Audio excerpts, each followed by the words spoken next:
un des livres les plus connus et les plus lus de la Bible, c'est le livre des psaumes dans lequel apparaissent toutes sortes de sentiments, d'émotions devant la nature, devant la grandeur de Dieu, devant le ciel, les étoiles et tout ça, mais où il y a aussi des psaumes, c'est-à-dire des chapitres autobiographiques. Et c'est un de ces chapitres, plus exactement le psaume 131, n'est-ce pas, Rabbin Raphaël Sadin, que nous allons étudier ensemble. C'est un psaume très intéressant dans lequel, d'une certaine manière, David fait son coming out.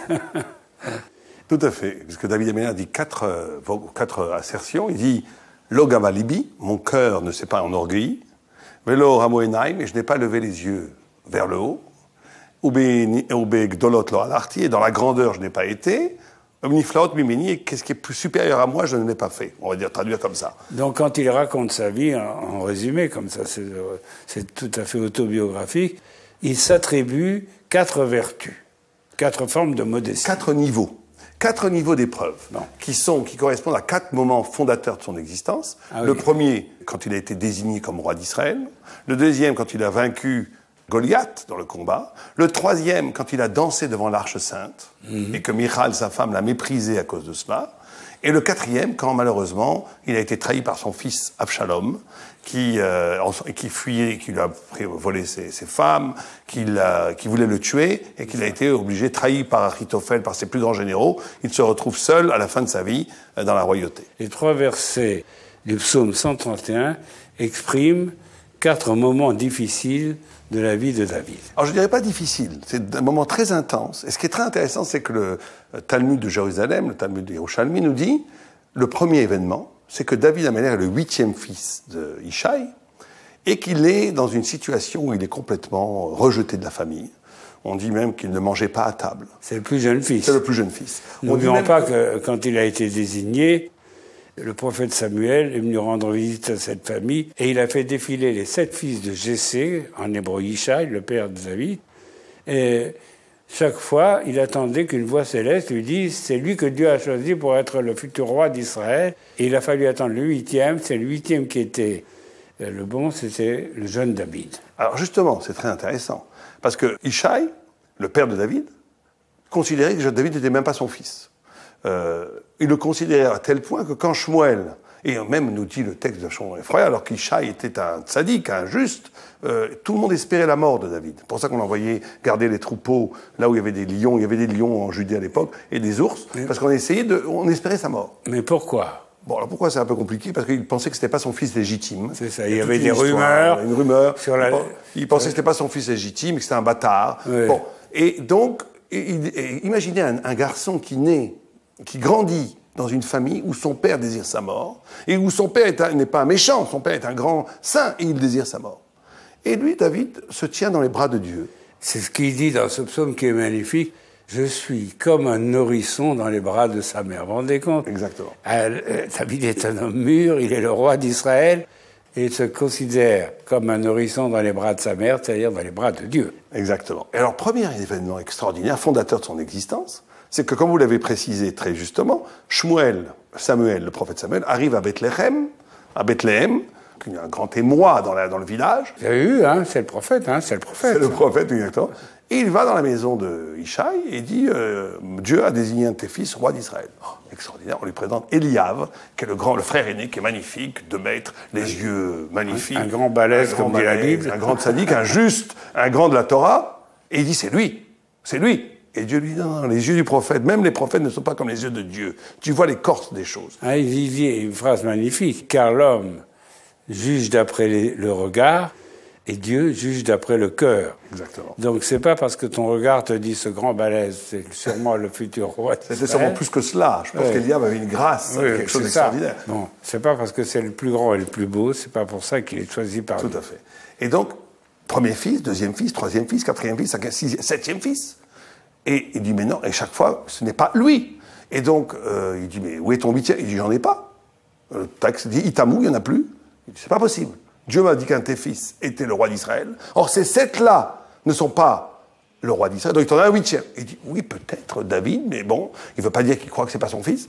Et il dit, je ne bouge pas tant qu'on ne ramène pas ce 8e. Et on amène David et il est nommé roi d'Israël. Et à ce moment-là, il dit « Lo gava libi ». Rendez-vous compte ce que ça veut dire. Imaginez quelqu'un qui a vécu toute sa vie méprisé, rejeté de la société, méprisé par sa propre famille. Tout d'un coup, il est élu, non seulement le roi d'Israël, mais le roi d'Israël, c'est le roi, c'est l'ancêtre du Messie, c'est la gloire du monde. Et il dit même pas une pulsation cardiaque, aucune émotion, il accepte. Et là, on a quelque chose d'extraordinaire. C'est qu'il dit, premier niveau d'épreuve, je ne me suis pas enorgueilli de la chance. Mais là, on peut dire, c'est normal puisqu'il n'a rien fait pour. C'est Dieu qui l'a désigné. Mais ça nous apprend quelque chose d'extraordinaire. Ça nous apprend que dans la vie, on ne doit pas être défini par le regard des autres. Que le rapport avec Dieu doit être plus fort que la définition que l'entourage veut donner de nous. Et c'est le premier enseignement que David nous enseigne. Mais David, c'est toujours considéré comme petit. Même si tu es petit à tes yeux, tu es grand devant Dieu. Je veux dire qu'il y a une humilité profonde de David. Ouais, et cette humilité, on va la retrouver dans le combat avec Goliath. Deuxième épreuve. C'est le deuxième verset. Oui, là c'est le deuxième verset où il dit « Lo ramo enaim », je n'ai pas élevé mon regard. Alors là, il se passe quelque chose d'extraordinaire. Vous connaissez à l'époque, vous avez 100 000 Philistins sur la montagne qui veulent se battre contre le peuple juif, à peu près 10 à 20 000 soldats d'Israël. Et à l'époque, ils étaient plus intelligents qu'aujourd'hui. Ils se sont dit, au lieu de se faire des guerres, ils savaient très bien que les guerriers d'Israël étaient des guerriers merveilleux, très très forts. Vous savez que, contrairement à depuis le Moyen-Âge où le juif a une image un peu comme ça, pas très combattante, les guerriers juifs étaient très prisés dans l'Antiquité. C'était des mercenaires qui étaient pris même par des autres peuples, ils étaient payés. Oui. C'était des grands guerriers. Et donc il se dit, au lieu de s'entregorger, prenez votre héros.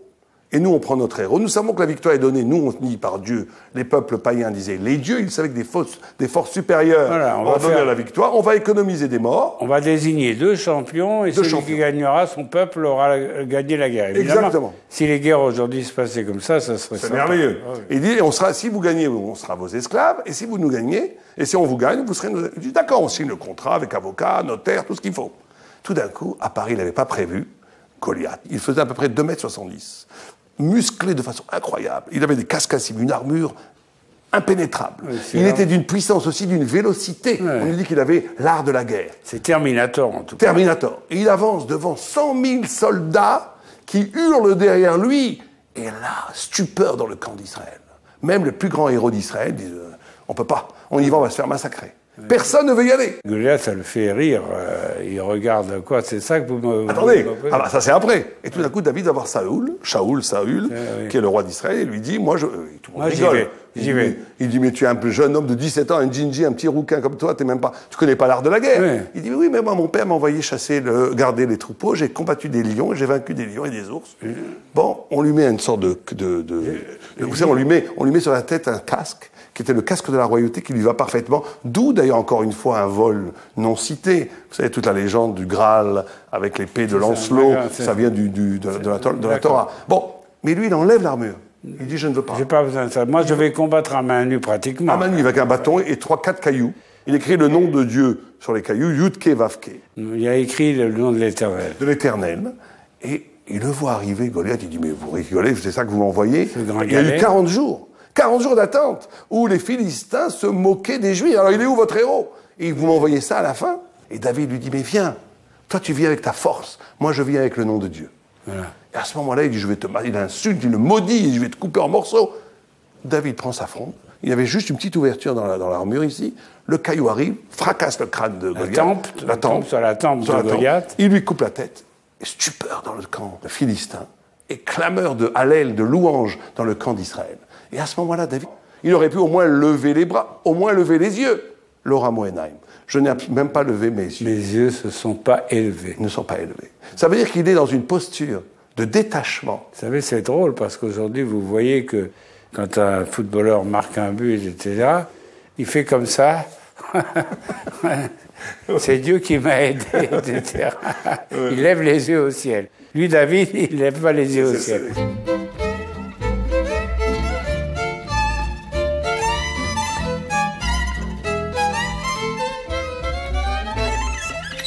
Troisième niveau, où David Améler, là, et c'est plus compliqué, il veut que Jérusalem devienne la capitale d'Israël, et il veut installer le temple à Jérusalem. Dieu lui dit, tu ne peux pas construire le temple, parce que tes mains ont du sang, tu as fait la guerre, ton fils le fera, mais tu peux faire venir l'Arche Sainte déjà à Jérusalem. L'Arche Sainte arrive à Jérusalem, et David, comme un fou, oublie sa royauté, danse devant l'Arche Sainte. Et sa femme, Michal, le méprise, dit, c'est pas un roi, ça, qui se laisse aller à des danses absolument libérées, le corps complètement livré à l'euphorie de l'amour de Dieu. Ce n'est pas respectueux pour un roi. Oui, c'est une scène célèbre. D'ailleurs, on a un grand poème qui a été écrit en France là-dessus, La danse devant l'Arche. David répond à Michal, qui lui dit « Ah non, c'est pas digne d'un roi d'Israël de danser la java comme ça devant le peuple. » Et David lui dit « Mais je m'abaisserai encore davantage s'il le faut devant Dieu. Je suis tout petit. » C'est assez extraordinaire et c'est assez triste d'ailleurs parce que le Talmud, la Bible nous dit que Michal n'a pas eu d'enfant. Pas eu d'enfant à cause de ça. Elle a été maudite David à cause de ça. A été maudite parce qu'elle a osé critiquer David de s'être donné en spectacle. Et là, David ne tombe pas dans ce piège. Oui, il dit d'abord, je me suis tu, et puis il dit aussi, j'étais comme un nourrisson sur le sein de sa mère.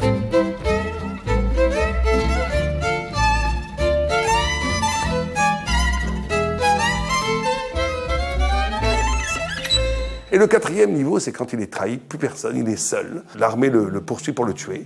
Et à un moment donné, il est maudit par Shimon ben Gera, et un de ses généraux veut le tuer. Il dit, non, laisse ceci, je suis insulté, c'est que ce Dieu le veut. Ça, c'est le plus haut niveau. Même dans le désarroi, dans la déchéance, il ne remet rien en question. Donc il faut comprendre que David est chassé par son fils Absalom, il court les routes, il dit, il faut accepter les sarcasmes. Que ce soit les grands bonheurs ou les grands malheurs, je ne réagis pas. Vous savez que la théorie stoïcienne, qui est reprise, enfin, qui est contemporaine du bouddhisme, ou dans le bouddhisme aussi, il y a cette idée d'un non-investissement, que le malheur, tout ce qui ne dépend pas de ma volonté, je n'y prête pas attention. La douleur est une douleur, si j'accepte, c'est une douleur. Oui, il y a ce célèbre proverbe, douleur, aussi grande que tu sois, je ne dirai jamais que tu m'atteins. Exactement. Et donc, or, on va dans le Talmud, qui est une critique du stoïcisme, puisqu'on dit que Vayatser, quand l'homme est créé, il y a deux Yud, et on dit c'est quoi ces deux Yud? Il y a une faute d'orthographe dans la Torah, il y a deux Yud, on dit c'est quoi ces deux Yud? On dit, il y a plein d'explications, le bien, le mal, l'homme, la femme, le haut, le bas. Une des explications, c'est que c'est deux Oi, deux cris, une sorte de déchirement. L'homme ne serait pas dans une attitude paisible entre son humanité et sa divinité, et donc l'homme est perturbé. Oui. Ben, vous savez, c'est un peu ce que dit Platon, quand il compare l'homme à un quadrige avec 4 chevaux, 2 qui tirent à droite, 2 qui tirent à gauche. L'homme, il est tiré à hu et à dia par ses deux instincts. C'est pour ça que le mot créateur d'Adam dans la Bible a 2 lettres pour nous dire l'homme est toujours double. Mais il faut que ce stoïcisme par rapport à l'horizontale laisse ouverte une inquiétude verticale. Le Talmud dit les justes aspirent à la quiétude, à la paix, mais je ne leur donnerai pas la paix, il faut qu'ils soient toujours dans un combat perpétuel jusqu'à la mort, et certains disent même après la mort, même dans le monde futur, pour grandir et s'approcher de l'infini. Alors David ici a le sentiment d'une quiétude et d'une confiance totale en Dieu, et la comparaison est très belle. Je suis comme un nourrisson dans les bras de sa mère. Souvent, lorsque je m'endors le soir, vous voyez, je me dis, maintenant je suis dans les bras de Dieu. Vous voyez. Dieu est ma mère, et je me retrouve comme David, une âme d'enfant. Je crois que c'est un sentiment que beaucoup de gens peuvent partager. Merci Romain Raphaël Sada.